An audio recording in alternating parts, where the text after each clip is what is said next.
What's up guys, Ivan Carranza here, and today we're taking a look at the new Alnico Super P pickups by Dingwall guitars. Before we continue, let me tell you that Dingwall did not pay me to make this video, not gave me the pickup for free. I paid for them, I bought them, however at a slight discount because I'm a Dingwall artist, but they did not ask me to make this video, not they are paying me to say anything about the pickups. All I want is for you guys to hear a difference between the stock pickups and these new ones. Up until now, the Super P was available in two different versions. One, the stock standard Super P, which has the P-tone pickup in the sweet spot position of a P-bass, and then the PJ version, which has the P-tone in the sweet spot and then also an FDB pickup in the bridge position. Now mine is a PJ, so it has the P-tone in the P-bass position and then the FDB in the bridge. And like I said, this P-tone pickup, it has neodymium magnets. The FDB has Alnico magnets. And recently Dingwall has been moving towards having Alnico magnets as the standard options for their pickups. The FDB is the stock options for all the basses, for example, other than the Super P. My Super J here to my right is also stock with FDB pickups. And you can still order the neodymium versions, but they come at an upcharge.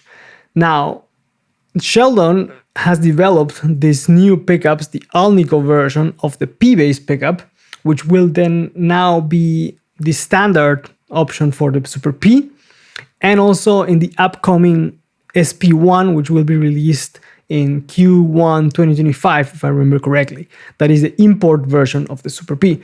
So knowing that these new pickups are now available for purchase, I decided to order them and do a comparison between my stock Super P and then with these new pickups. Now for this comparison, I've recorded a DI track, which you're gonna hear on its own, but also with drums.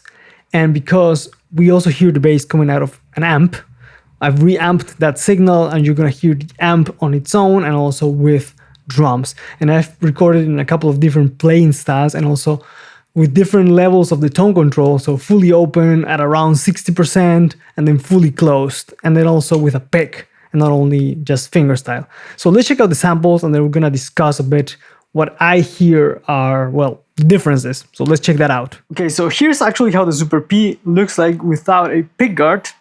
I really like how the wood looks like, to be honest.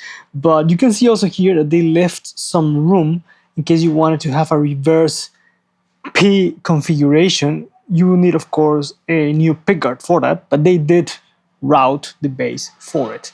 Now, what we're looking at here is this, actually, and this is what is the solderless pickup connection. You have these little screws here. Let me see if you can focus on that.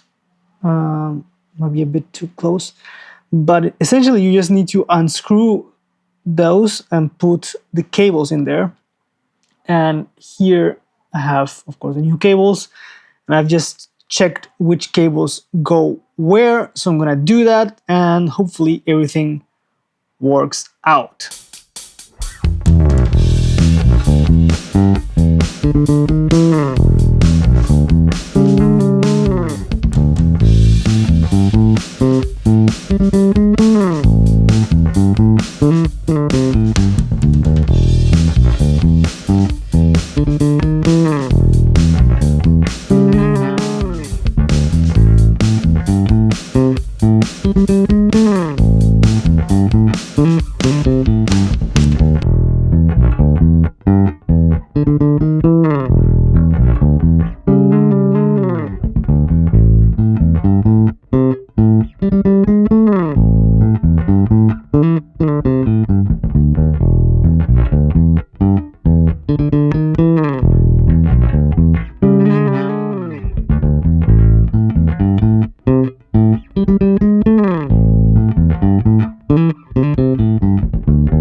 Now, before swapping the pickups, I measured the string height to the pickup with the stock ones, and then also I set the new pickups at the exact same height.